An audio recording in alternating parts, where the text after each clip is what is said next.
Génération France Musique le live, Clément Rochefort. Merci d'être avec nous cet après-midi. Voici maintenant un duo pas comme les autres. C'est le duo presque classique qui réunit Fred Lefebvre à la guitare et Franck Marty, sorte d'homme orchestre entouré de tout un attirail d'instruments rares comme le mandolélé, la scie musicale et la clavietta. Leur truc, reprendre de grands tubes du répertoire classique et les passer à la moulinette de leur atelier de lutherie de bricolage. Le résultat, les classiques comme on ne les a jamais entendus, avec simplicité, humour et beaucoup de bonne humeur, avec en prime cette impression d'avoir pénétré dans l'antre de quelques bricoleurs passionnés de musique et qui, comme dans un cabinet de curiosité, nous prouvent qu'on peut faire la plus belle musique du monde avec tout et n'importe quoi. Ils sont avec nous cet après-midi pour nous présenter en avant-première quelques extraits de leur prochain spectacle et revisiter avec nous la musique de Rossini, de Bizet, de Jean-Sébastien Bach, de Fauré et de Schubert. Je ne vous donne pas les titres parce que vous allez certainement les reconnaître. Je vous les donnerai après. Je vous demande d'accueillir tout de suite le duo presque classique sur France Musique.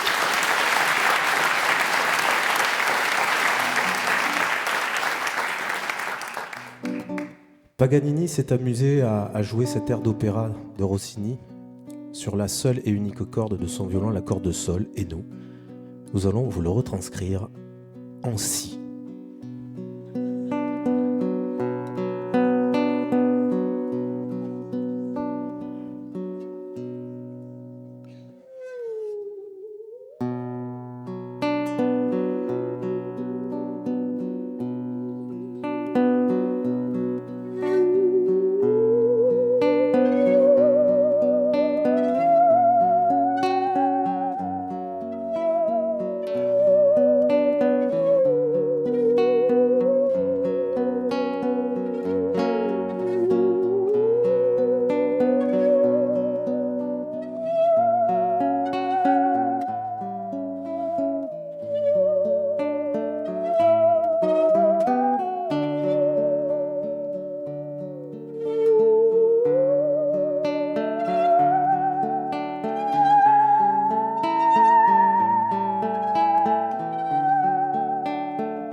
la voix d'un amant fidèle. Ah, réponds ma belle, ainsi qu'autrefois.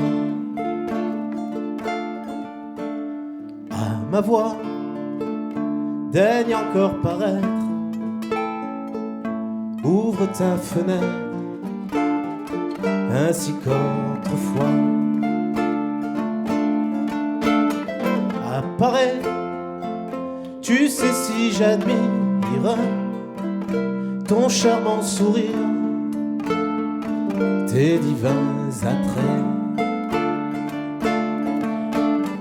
De tes yeux, qu'un rayon de flamme pénètre mon âme et m'ouvre les cieux.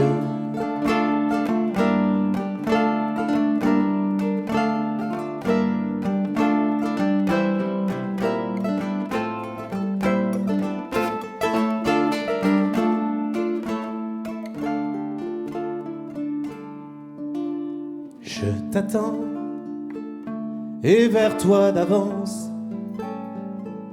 mon cœur qui s'élance compte les instants jusqu'au jour quand chacun sommeille. Seul mon amour veille pour chanter l'amour. À la voix d'un amant fidèle, ah, réponds ma belle, ainsi qu'autrefois. Ah, ma voix, daigne encore paraître. Ouvre ta fenêtre, ainsi qu'autrefois.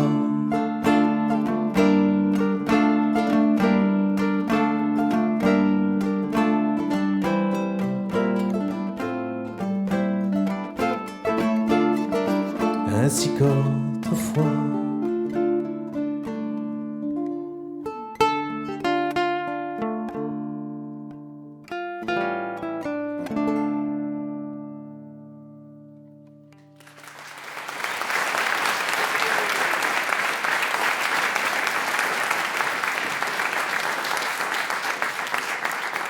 On va faire maintenant une petite expérience de stéréophonie. Alors on va s'imaginer dans la voiture par exemple. Côté conducteur, vous allez entendre un prélude de Jean-Sébastien Bach de clavecin, mais joué à la guitare, très connu.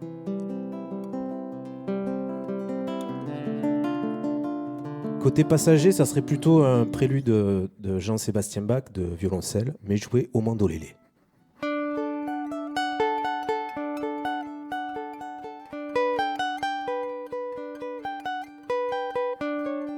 Et pour les enfants, au milieu, ça va être soit une cacophonie, soit un prélude inédit.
quai, les grands vaisseaux que la houle incline en silence ne prennent pas garde au berceau que les mains des femmes balancent. Mais viendra le jour des adieux, car il faut que les femmes pleurent et que les hommes curieux tentent les horizons qui leur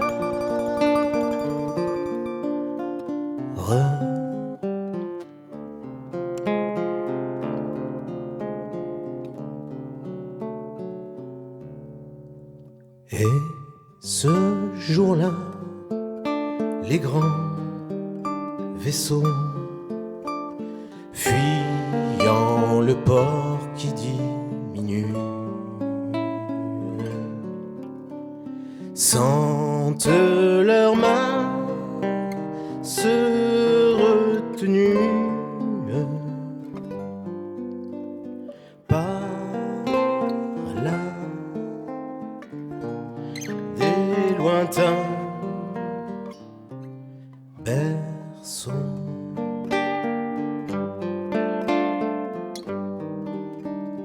Par l'âme des lointains berceaux.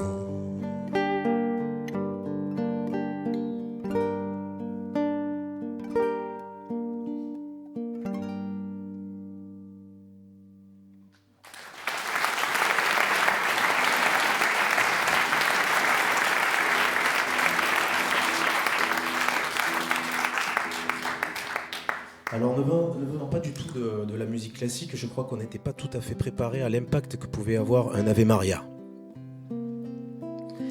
Et une dame à la fin d'un spectacle est venue nous voir en pleurant à chaudes larmes et nous a dit tel quel. Ça se passait du côté de Perpignan, vers chez nous. Elle nous a dit oui, oui, vous m'avez fait pleurer. Vous m'avez fait pleurer. Et plus je pleurais, plus je me disais, moi, ça, c'est les deux qu'il me faut pour mon enterrement.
Le duo presque classique sur France Musique, Franck Marty au mandolélé, à la scie musicale, à la clavietta, au chant, et Fred Lefebvre à la guitare. Ça va, personne n'est mort? Non, ça va. Approchez-vous de moi tous les deux parce que j'ai peur de marcher sur vos instruments. Ils sont tellement nombreux sur scène. Le duo presque classique qui vient d'interpréter un extrait de Mose in Egitto de Rossini, un air de La jeune fille de Perthes de Bizet. Ces deux préludes superposés de Jean-Sébastien Bach, ça marche très très bien. Et puis les berceaux de Fauré, l'Ave Maria de Schubert. Oui, je voulais pas marcher sur vos instruments et en même temps, il faut préciser une chose, ils ne sont pas tous là, hein. Ah non, il y en a là, il y a même pas un tiers de ce qu'il y a sur le spectacle. En général, moi, j'en ai une dizaine. Voilà, des plus rares encore, mais les étaient plus gros, qui rentraient pas dans le train. Donc les tournées, c'est en caravane, le duo presque En classique? général, les tournées sont obligatoirement... Au début, on avait un camion, donc on en avait encore plus. Et puis, on a cassé le camion, donc en camionnette. Maintenant, on a un peu réduit le parc. C'est quoi l'histoire du duo presque classique? Comment ça a commencé, cette aventure? Moi, c'était en fait la première fois que j'ai joué de la musique classique, c'était très tard. C'était pour dire adieu à ma mamie. Voilà, et j'ai voulu continuer ce moment un peu particulier. Et j'ai rencontré Fred. Alors moi, je viens du punk à la base, et Fred, lui, il était dans les free parties, dans la techno. Donc autant vous dire, pas trop de rapport en fait avec la musique classique. Hein. Un rapport tardif, en tout cas. C'était vraiment de trouver le copain avec qui faire de la musique classique. Et comme dans ce milieu, on connaissait pas de musiciens classiques, on s'est trouvé, on s'est dit, allez, allons-y. À notre niveau, voilà, des musiciens classiques de notre niveau, quoi. Mais attendez, non mais moi, il faut pas dire ça, il faut pas minorer, c'est très très beau tout ce qu'on entend. D'ailleurs, la scie musicale remplace très très bien la voix, justement. Et est-ce que votre démarche, c'était un petit peu de dire à un public, sans doute, qui n'a pas toujours l'habitude d'aller au concert classique, qu'en fait, la musique classique, ça peut ne pas faire peur aussi? C'est ça, c'était un peu la démarche. Hein. Et puis, ceux qui connaissent la musique classique, avec nous, découvrent des instruments, quoi. Et découvre des sonorités. Il y a beaucoup d'instruments baroques, il me semble, parce que j'ai lu un peu le détail de votre instrumentarium. Il y a surtout des instruments qui existent peu, qui n'ont jamais été invités à jouer la grande musique. Hein. Il y a quoi, par exemple? Il y a un monocorde de Pousseau, qui est l'instrument le plus rare que nous ayons. Un quoi? Un monocorde de Pousseau? Un monocorde de Pousseau. Je vous invite à aller voir sur notre page YouTube, par exemple. C'est, on va dire, un mélange entre violoncelle, piano et sur un petit corps de mandoline. Ça se joue comme ça. Voilà. C'est un instrument qui a été inventé en 1893 par Joseph Rousseau. Ouais, c'était un peu le docteur Frankenstein de la lutherie, quoi, le mec, si j'ai bien compris.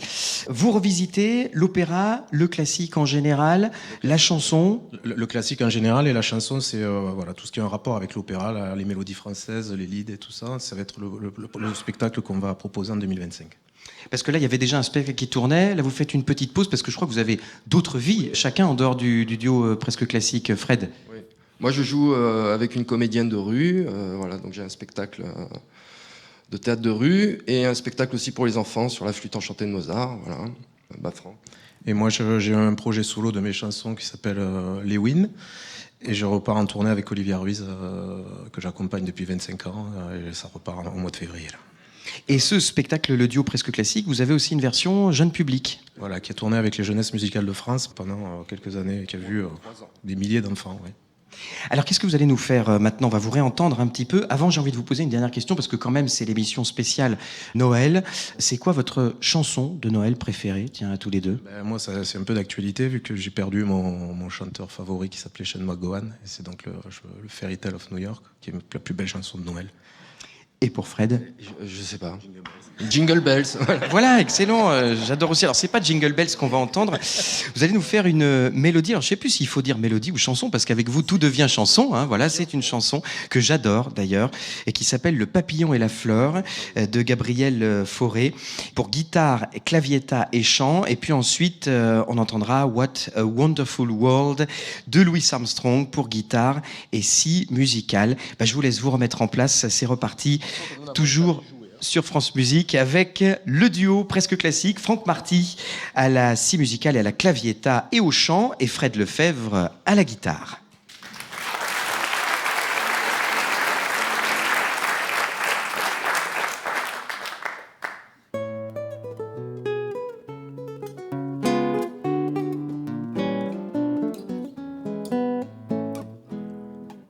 La pauvre fleur disait au papillon céleste, ne fuis pas, vois comme nos destins sont différents, je reste. Tu t'en vas, Pourtant nous nous aimons, nous vivons sans les hommes et loin d'eux. Et nous nous ressemblons et l'on dit que nous sommes fleurs tous deux.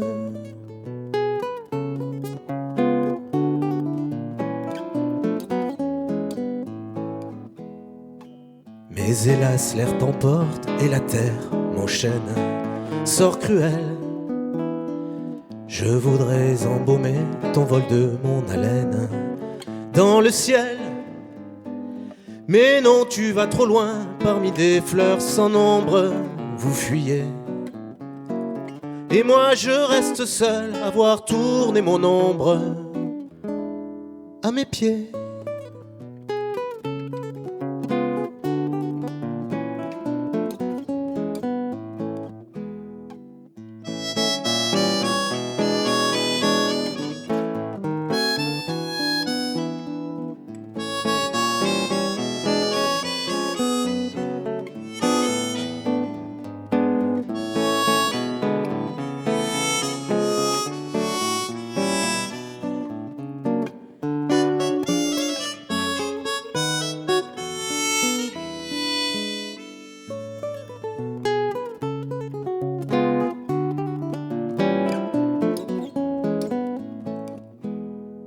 Tu fuis puis tu reviens, puis tu t'en vas encore, luire ailleurs.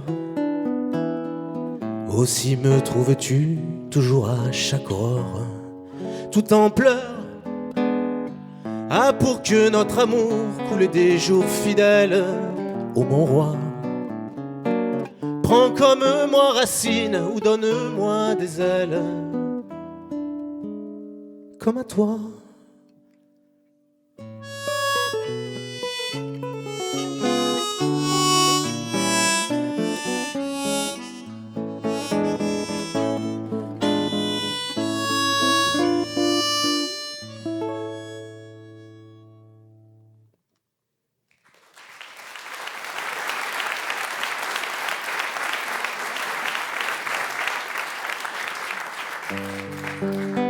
Allez, comme Noël approche, notre soprano vous souhaite un monde merveilleux pour finir. Merci beaucoup.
Encore un beau cadeau de Noël dans Génération France Musique le live. Franck Marty au mandolélé, à la scie musicale, à la clavietta, au chant, Fred Lefebvre à la guitare, alias le duo presque classique. Ils ont un super site internet, ils ont aussi une chaîne YouTube. N'hésitez pas à aller voir tout cet instrumentarium incroyable. Et puis vous pourrez aussi les contacter si le cœur vous en dit. Le duo presque classique était avec nous sur France Musique. Merci d'écouter France Musique.